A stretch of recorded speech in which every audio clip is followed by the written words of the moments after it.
decía que hemos llegado al momento clave de la vida de nuestro Señor Jesucristo. Es evidente que todo lo relacionado con la vida de nuestro Señor es clave, es importante y a tener en alta consideración. ¿Estamos aquí, sí? Todo es importante en la vida de nuestro Señor. Su encarnación, el inicio de su ministerio, todas y cada una de sus enseñanzas, el establecimiento del nuevo pacto,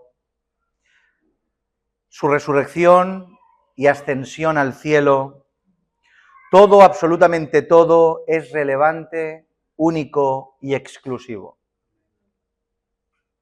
¿Amén? En cuanto a propósito, exactamente lo mismo. Hay muchos aspectos en cuanto a propósito en la encarnación, en la vida de nuestro Señor Jesucristo, ¿verdad? Revelarnos al Padre, la reunificación de su pueblo, el recogimiento de las ovejas perdidas de la casa de Israel, retornar a su pueblo a la santidad y a la interpretación correcta de las Escrituras, que en aquel tiempo se habían desvirtuado por completo, la extensión al Evangelio, del Evangelio a los gentiles, mostrar una vida en perfección para que sea el ejemplo para todos los demás creyentes.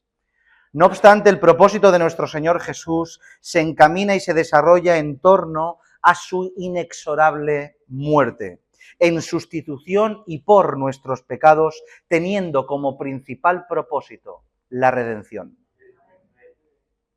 Es por eso que señalamos este momento como clave en la vida de nuestro Señor Jesucristo. Ese momento predeterminado, diseñado, designado antes de la fundación del mundo.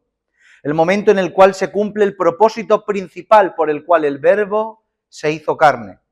Es por eso que todos los evangelios relatan este suceso. Sin este suceso no hay evangelio. Por eso todos lo relatan, incluido, como no, el Evangelio de Marcos. Los 20 versículos que tenemos delante, del 21 al 41, relatan resumidamente tanto el ascenso al Gólgota como su crucifixión y su posterior muerte. Nosotros vamos a separar este acontecimiento en dos partes. Atenderemos en el día de hoy los versículos del 21 al 32, el cual relata y recoge el ascenso al Gólgota y su crucifixión, para concluir la semana que viene con los versículos del 33 al 41, en los que tenemos sus últimos momentos de vida y su consecuente muerte. ¿Están conmigo, verdad?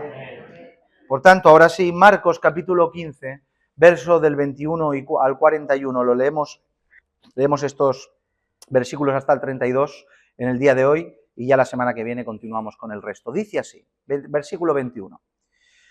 Y obligaron a uno que pasaba, Simón de Cirene, padre de Alejandro y de Rufo, que venía del campo, a que llevase la cruz. Y le llevaron a un lugar llamado Gólgota, que traducido es lugar de la calavera. Y le dieron a beber vino mezclado con mirra, mas él no lo tomó. Cuando lo hubieron crucificado, repartieron entre sí sus vestidos, echando suerte sobre ellos, para ver qué se llevaría cada uno. Era la hora tercera cuando le crucificaron, y el título escrito de su causa era el Rey de los Judíos. Crucificaron con él a dos ladrones, uno a su derecha y el otro a su izquierda. Y se cumplió la escritura que dice: y fue contado con los inicuos, y los que pasaban le injuriaban, meneando la cabeza y diciendo: va, tú que derribas el templo de Dios y en 3 días lo reedificas. Sálvate a ti mismo y desciende de la cruz. De esta manera también los principales sacerdotes, escarneciendo, se decían unos a otros con los escribas: a otro salvó, a sí mismo no se puede salvar. El Cristo, Rey de los Judíos, el Cristo, Rey de Israel, descienda ahora de la cruz, para que veamos y creamos. También los que estaban crucificados con él le injuriaban. Amén a su palabra. Bien, como ya estuvimos contemplando en el sermón anterior, justamente estamos en el momento en el que Jesús, después de los fallidos y reiterados intentos de Poncio Pilato para liberarlo y lavarse las manos, nunca mejor dicho, Después de todo eso es condenado a muerte por crucifixión. Y ahí tenemos la escena. A nuestro Señor Jesucristo condenado a muerte, con el cuerpo como una pura llaga, repleto de azotes, su cabeza hinchada y su frente destrozada por la corona de espinas y los golpes que le propinaban, y todo esto con una música de fondo que de continuo se escuchaba: crucificadle, crucificadle, crucificadle. Pues en esa condición se dirigió el Señor camino hacia la cruz. Como ya hemos dicho en reiteradas ocasiones, los padecimientos de Jesús comenzaron desde su apresamiento, lo que se conoce como su pasión, desde su apresamiento, y no cesaron ni un instante hasta su muerte. Por tanto, el camino hacia la cruz no estuvo exento en absoluto de dichos padecimientos. Quizá podrían haberle dado un poco de tregua, quizá podían haberle dejado una pausa en ese trayecto, y que en ese trayecto hacia la cruz le hubieran dejado tranquilo por unos instantes, pero ¿qué va? Ni en ese periodo de tiempo se dejó tranquilo al Señor. Desde la fortaleza Antonia, donde se sentencia a Jesús a muerte, hasta el Gólgota, había más o menos unos 600 metros aproximadamente cuesta arriba hasta llegar al Gólgota. Un trayecto poco más de medio kilómetro que no tendría relevancia alguna, ni se podría relacionar con los demás padecimientos, a no ser que entendamos el contexto en el cual se encontraba Jesús en ese preciso momento.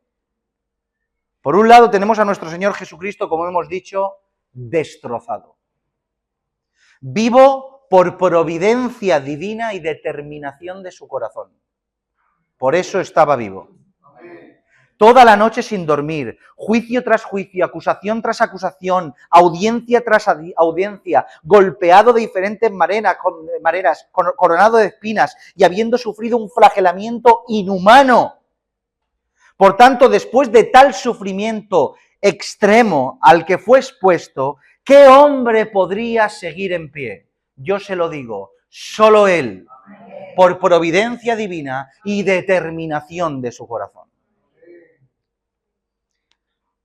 Y a esto hay que sumarle que el ascenso al Gólgota no era andando simplemente atado de manos hasta llegar a su muerte por crucifixión, sino que tenían que cargar con la cruz con la cual iban a ser crucificados. Hay diversas opiniones respecto a esto, respecto a qué es lo que cargaban los reos de muerte antes de ser crucificados. Algunos sostienen que cargaban la cruz entera, o sea, los dos palos transversales, y toda la cruz entera la arrastraban hasta llegar al monte o al lugar donde tenían que ser crucificados. Otros dicen que solamente cargaban la barra horizontal, conocida como patibulum, que es el palo transversal que se lo colgaban detrás de las espaldas y se lo ataban a los brazos. Pero ya fuese la cruz entera o el bloque de madera transversal, que pesaba 50 kilos aproximadamente, para las condiciones en las cuales estaba Jesús, era y fue un absoluto sufrimiento. Es por eso que decimos que ni siquiera el ascenso desde la fortaleza Antonia hasta el Gólgota estuvo exento de dicho sufrimiento. Pero aún con todo eso, inclusive en esa condición, inclusive en esa situación adversa, a punto de desfallecer, Jesús siempre tenía aliento y sacaba fuerzas de flaquezas para extender la mano a aquel que lo necesitaba.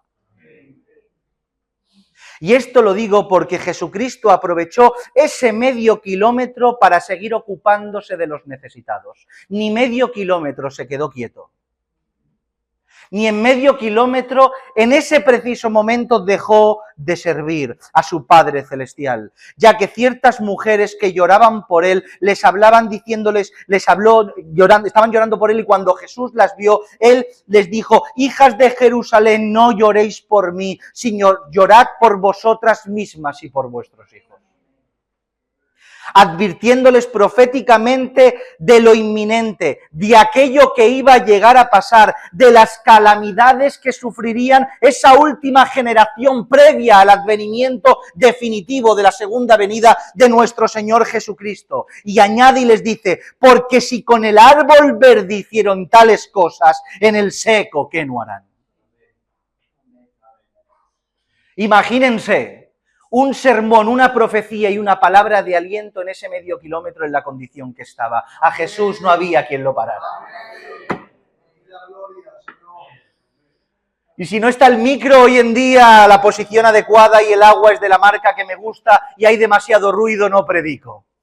Y él con un transversal azotado, subiendo a la muerte, profetiza, predica y alienta. ¿Quién como nuestro Señor?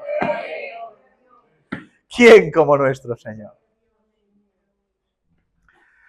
Es precisamente por esta dificultad añadida a los padecimientos de nuestro Señor Jesucristo en el transcurso hacia el Gólgota, con el madero colgando de sus hombros, que entra en escena un tal Simón de Cirene. Dentro de tal dramática escena y el contexto en el cual nos encontramos, pareciera ser que Simón no tiene relevancia alguna, este personaje aquí en medio. Pero si los evangelios lo registran, es precisamente por lo contrario, porque es relevante y se tiene que atender con detenimiento, ¿verdad?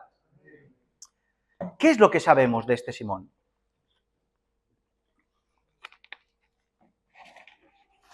Sabemos que era de Cirene,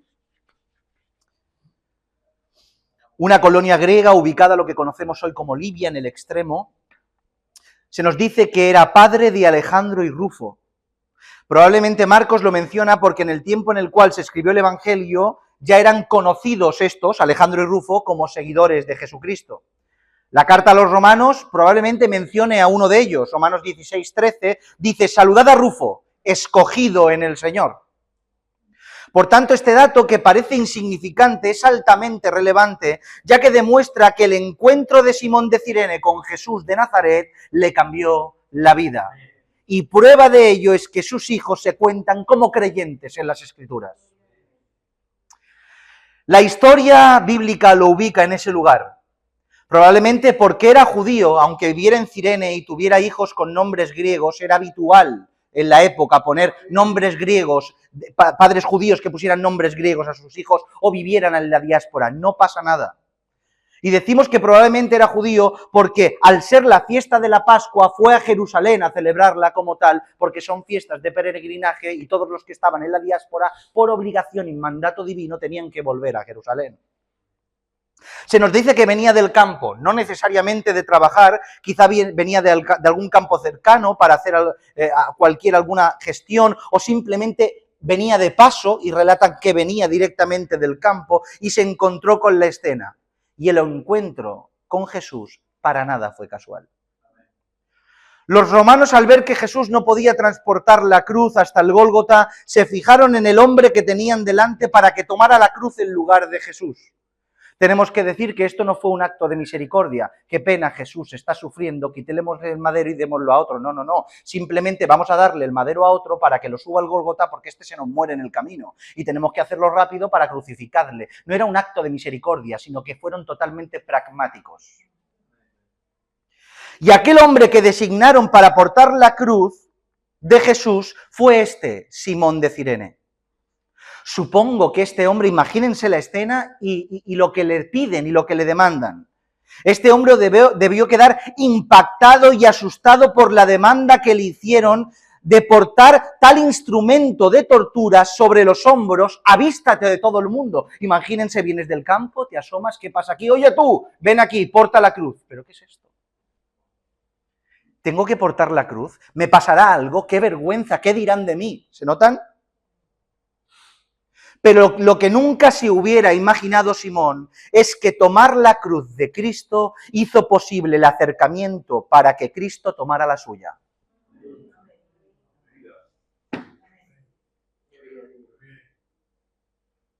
Una cruz que él no podía llevar, un precio que él no podía pagar, un trayecto de 600 metros cargando un poste de 50 kilos, fue todo lo único que tuvo que hacer, todo lo único que tuvo que padecer Simón para, en cambio a eso, conocerle.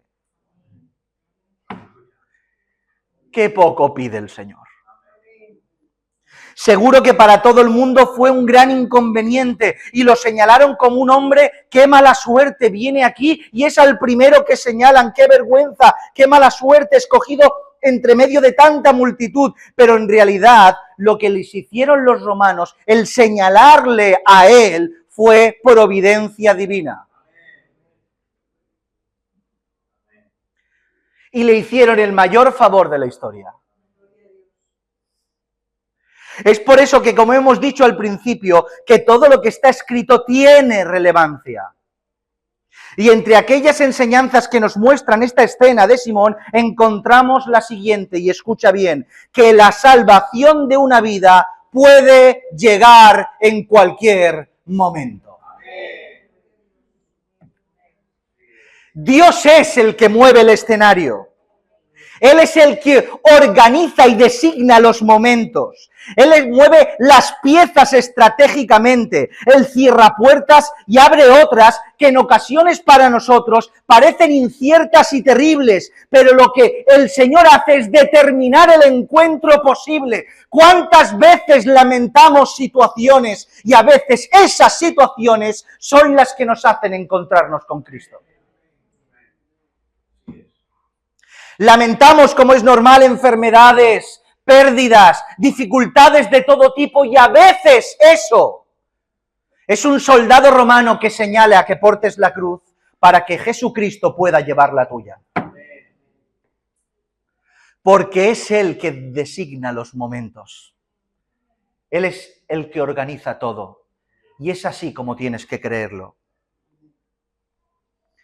Por eso, en cualquier día, todos esos familiares por los que oramos, no sabemos en qué momento, en qué estado crítico de su vida, en qué momento más lamentable de su vida, el Señor puede mostrarse de una vez y definitivamente. Lo creo con todo mi corazón.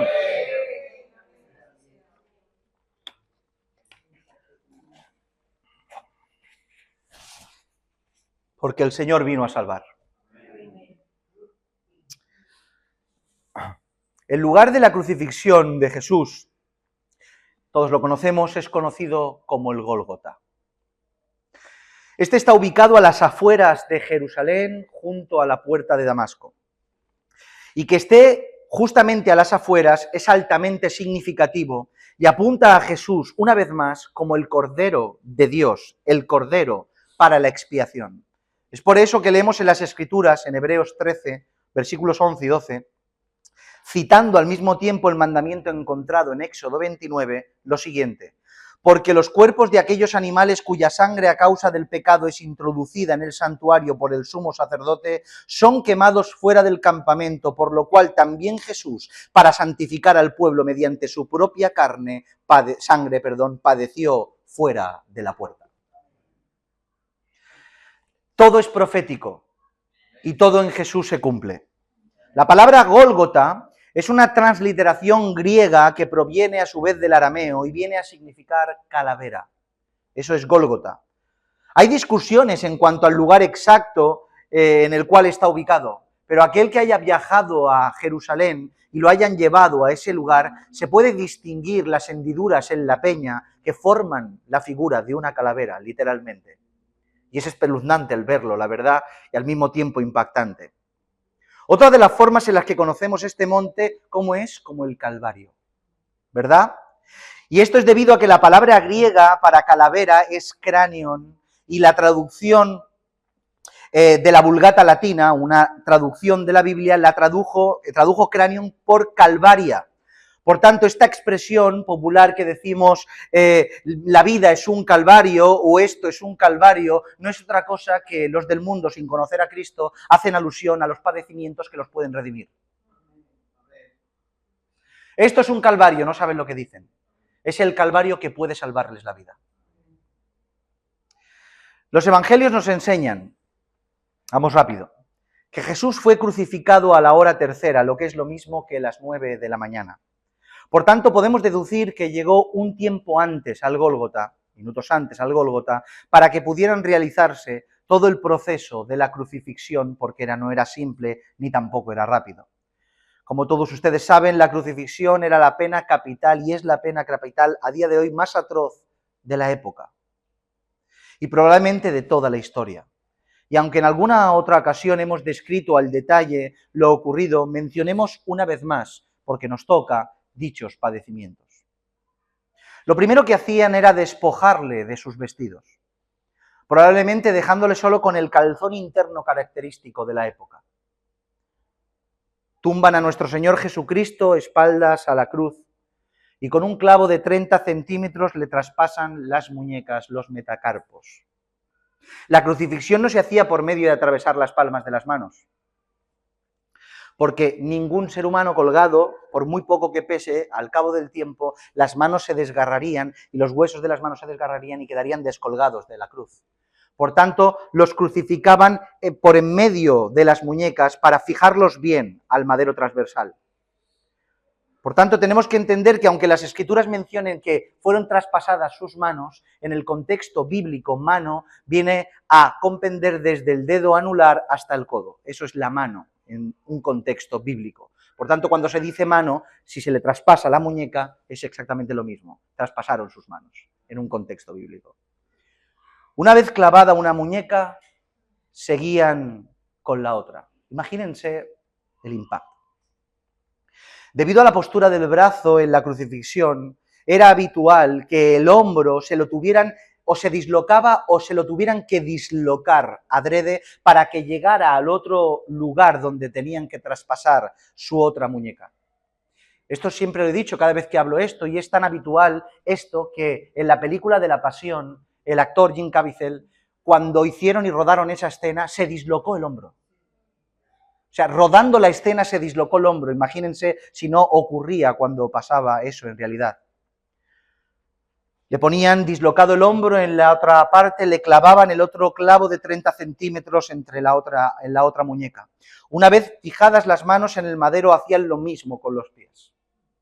Ponían un pie encima de otro y traspasaban con un solo clavo los huesos del empeine, teniendo las rodillas ligeramente flexionadas para fijarlo por completo a la cruz. Después de esto lo tenían que alzar, sea que lo alzaran hacia arriba o que lo alzaran desde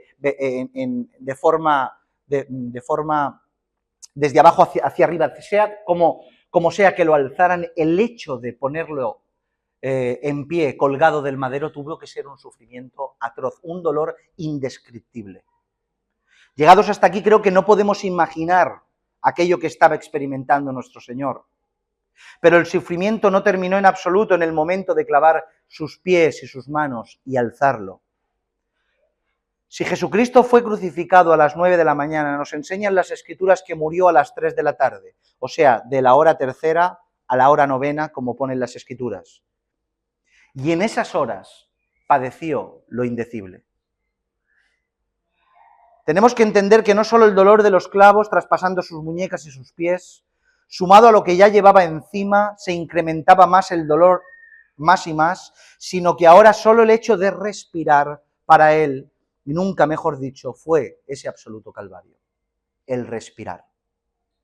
Los seres humanos, como todos sabemos, no podemos vivir sin respirar. Aunque no quieras respirar, instintivamente el cuerpo se activa y respira. Uno no puede quitarse la vida dejando de respirar voluntariamente. El cuerpo pelea por vivir.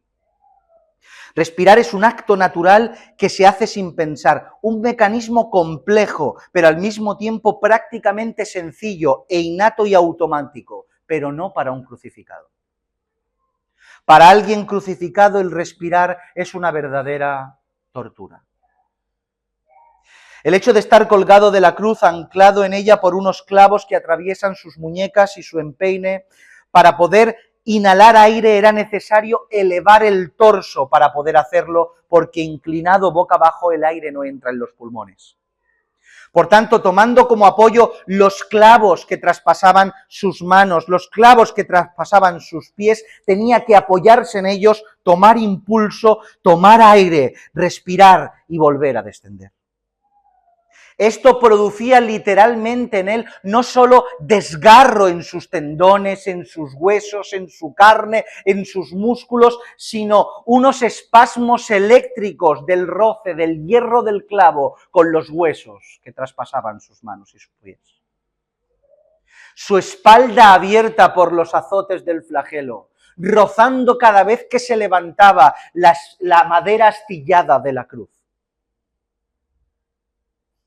Y todo esto cada vez que quería respirar. ¿Saben cuántas veces toma medianamente aire un adulto por minuto?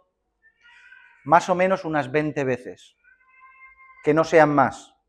Ahora, si multiplicamos esas 20 veces por las 6 horas de la crucifixión, ¿saben cuántas veces tomó aire nuestro Señor Jesucristo? 4.320 veces. 4.320 veces tuvo que alzar su cuerpo y sufrir esas calamidades para seguir respirando. 430 veces. 3 horas, 6 horas de padecimiento solo por respirar. Es por eso que lo vemos hablar muy poco desde la cruz. Porque cada vez que hablaba necesitaba más aire para expresar lo que quería decir. Pero aún así, nuestro Señor Jesucristo tomó aire, y no para maldecir, sino para decir: Padre, perdónalos, porque no saben lo que hacen.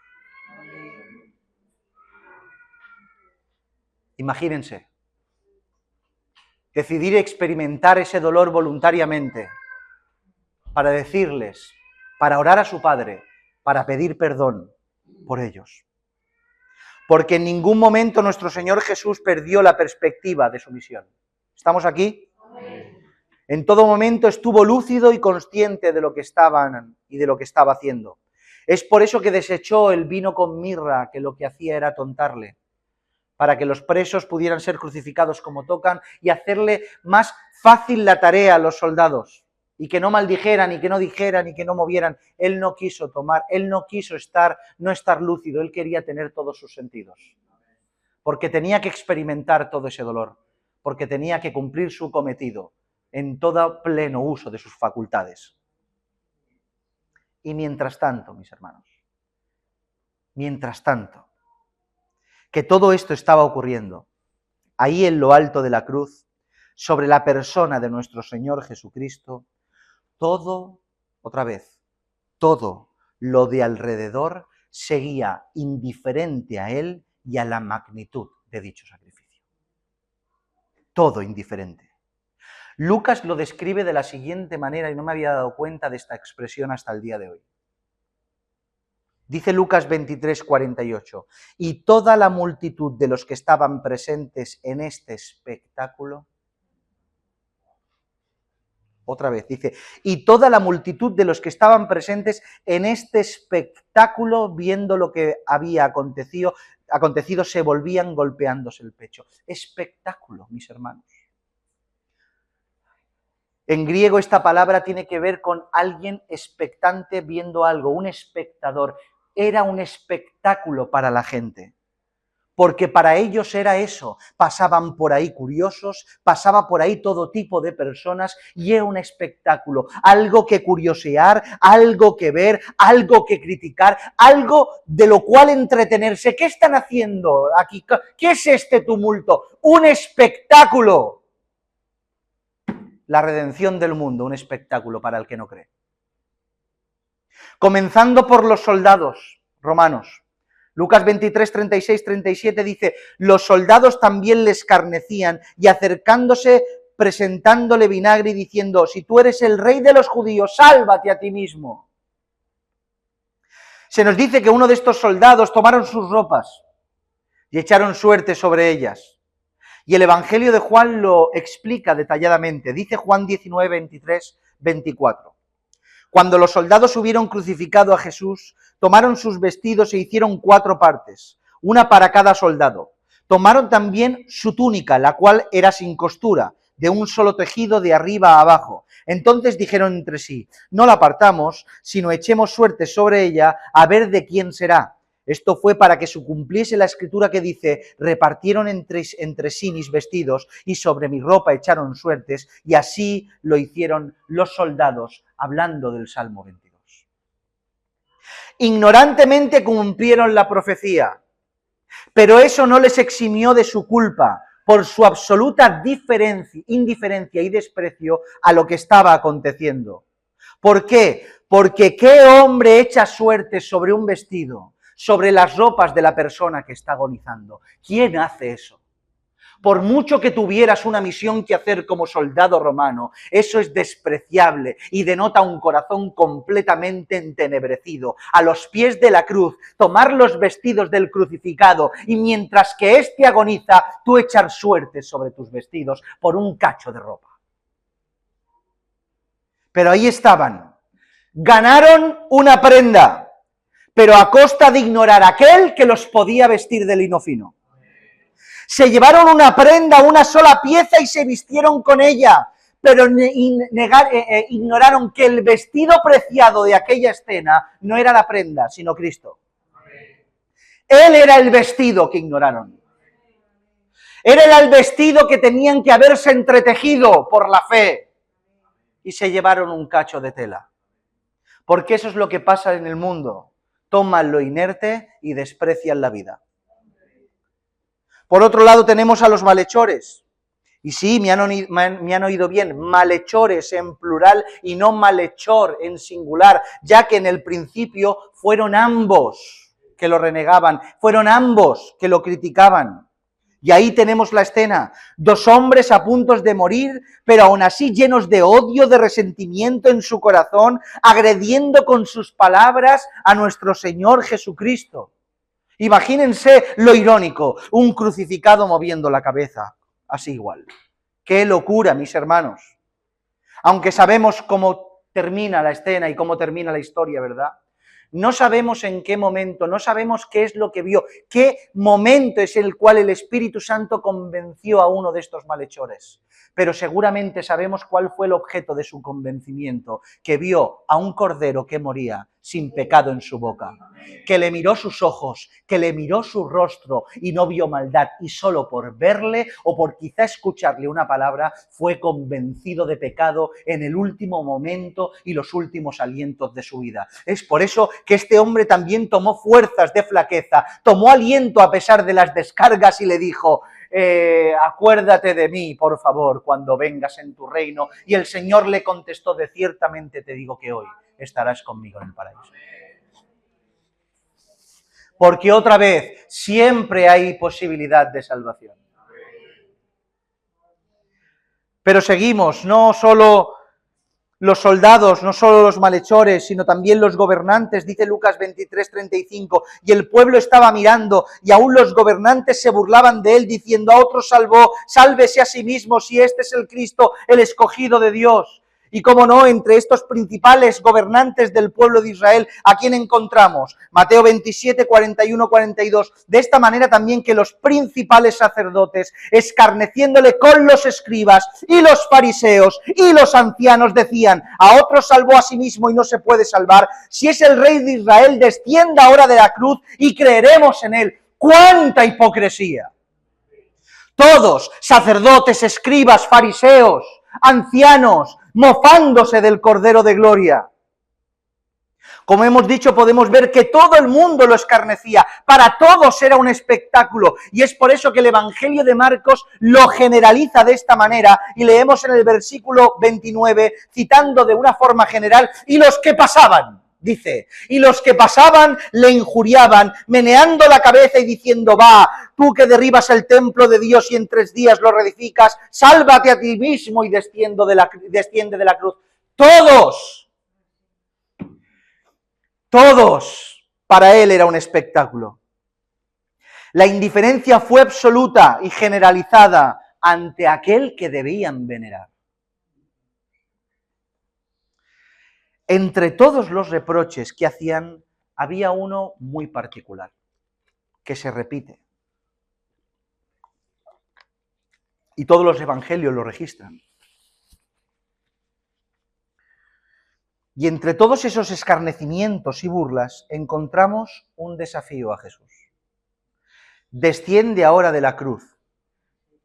Desciende ahora de la cruz y entonces creeremos.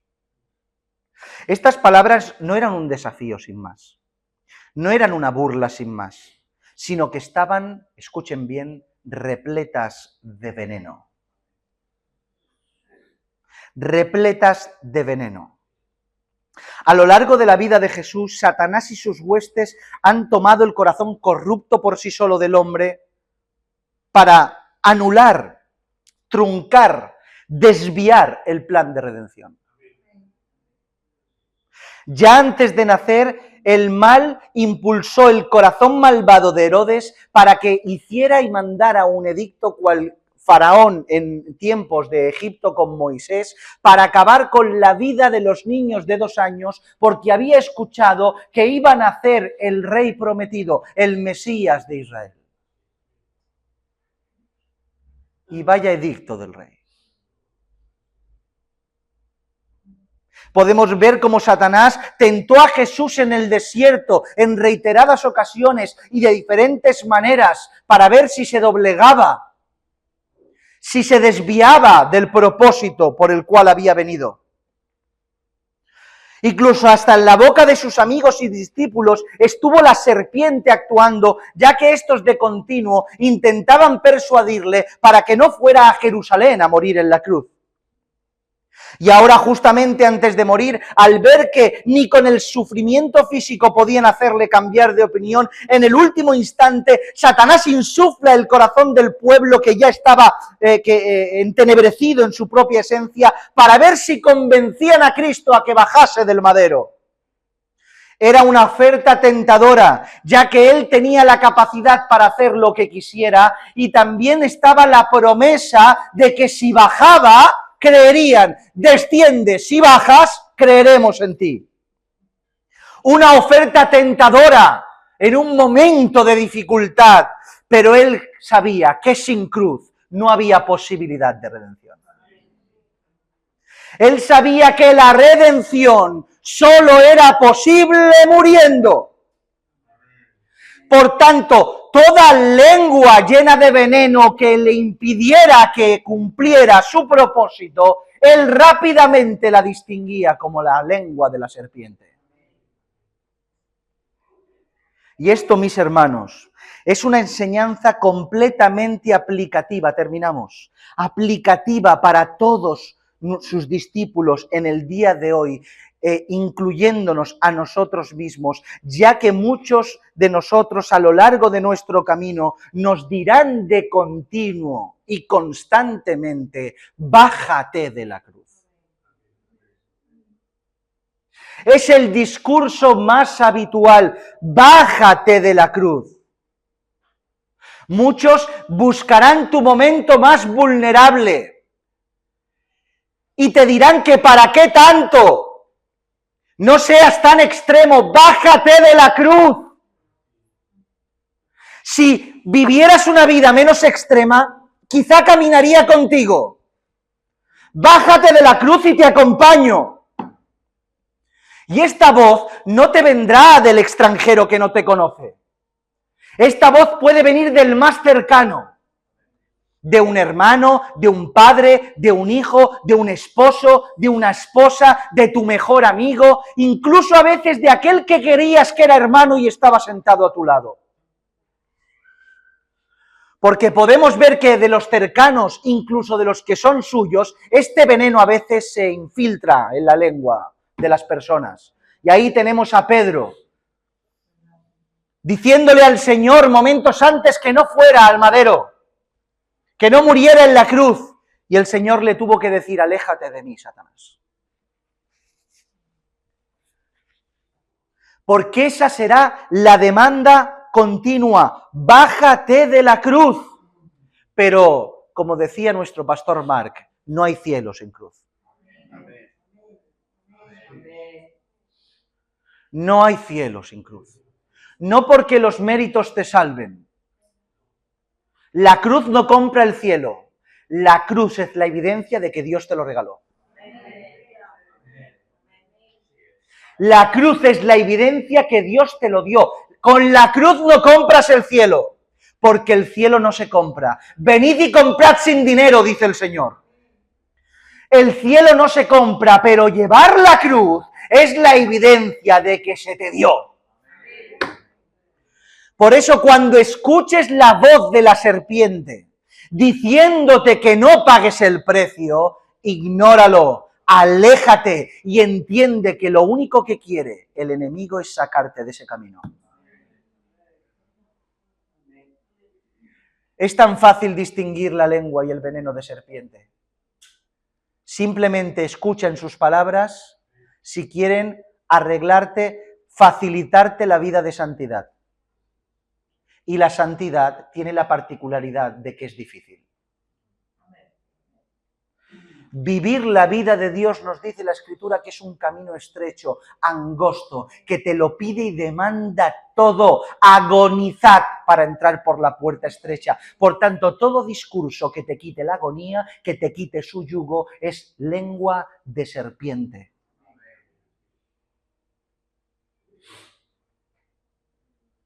Acércate y haz camino con aquellos que tomen la cruz, con aquellos que paguen el precio. Y con aquellos que no te quiten el yugo, sino que te lo pongan y hagan camino contigo para ayudar a llevártelo. El plan de redención, terminamos, que ideó Dios desde la eternidad, es incomprensible para cualquier mente humana. Todo esto que hemos dicho es incomprensible para cualquier mente humana. Es incomprensible para cualquier persona que acuda a estas escrituras sin fe entender esto.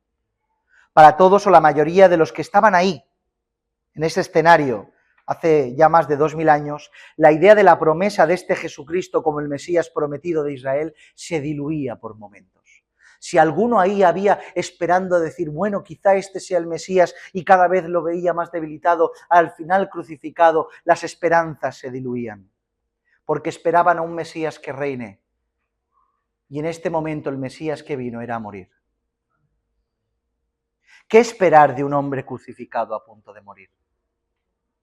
Pero precisamente que el Mesías prometido estuviera en la cruz era la certeza absoluta de su mesianidad y la garantía absoluta de su victoria. Para lo que todos era, se acabó, este no es el Mesías, para aquellos que estaban alineados con su espíritu y la Escritura, era la evidencia de que lo era. Porque todo lo que aconteció en la vida de Jesucristo, como hemos dicho, era profecía pura, profecía cumplida en cada aliento de su vida y en estos momentos finales igual.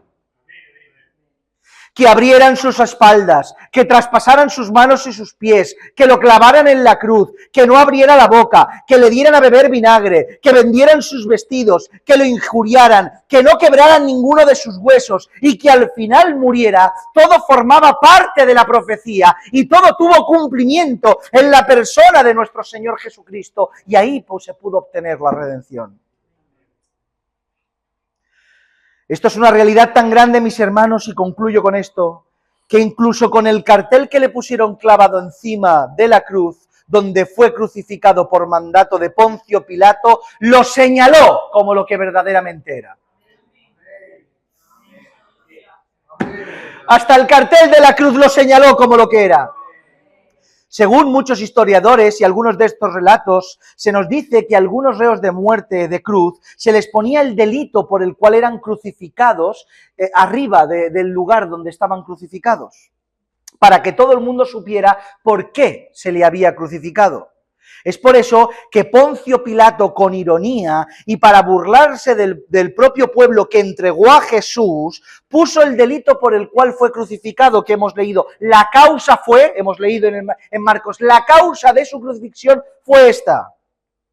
Y lo puso de tal manera para que todo el mundo pudiera leerlo en arameo, en griego y en latín. Quiso cerciorarse de que todo el mundo que pasara por allí supiera por el cual delito estaba siendo crucificado, para que todos tuvieran conocimiento de todo esto. Y este cartel que mandó escribir Poncio Pilato con mofa, que el pueblo de Israel fue a quejarse, quita ese cartel de ahí, y él dijo, lo que he escrito, decía, Jesús de Nazaret, rey de los judíos. Jesús el Nazareno, rey de los judíos. Hasta un cartel con mofa para el pueblo de Israel describía la naturaleza de su persona. Todo era profecía y no hubo mejor cartel que le podrían poner, porque lo describía a la perfección. Ese que estaba crucificado y ensangrentado era y es el rey de los judíos y el rey del mundo. Por tanto, mis hermanos, ¿qué puede escaparse al control de Dios? Absolutamente nada. Todo estaba orquestado por Él. Es por eso que a día de hoy, un objeto como la cruz, un objeto de maldición como la cruz, se ha convertido en el objeto de recordatorio para toda la cristiandad, que fue el objeto que utilizó Cristo para redimirnos. Porque solo Cristo es capaz de hacer eso. La cruz no tiene importancia porque es una cruz. La cruz tiene importancia por quien murió en ella. Y solo Jesucristo, un objeto que es objeto de dolor, de sufrimiento, de tortura y de maldición, maldito todo aquel que muera en un madero, lo tornó en un objeto, para muchos incluso de veneración erróneamente, porque solo Cristo puede hacer esto. Solo Cristo puede tomar lo maldito y hacerlo un objeto para redención. Es por eso que hoy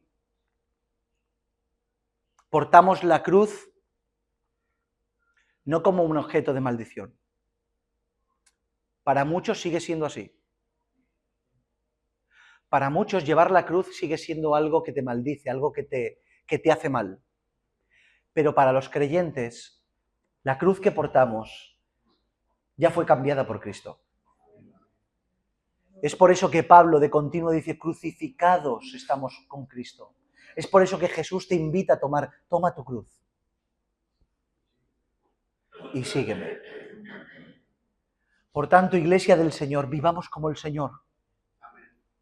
Y tomemos esa cruz que fue tornada de maldición a bendición con ilusión en nuestro corazón, sabiendo que Él antes que nosotros murió en ella para redimirnos del pecado. Amén. Inclina tu cabeza, por favor.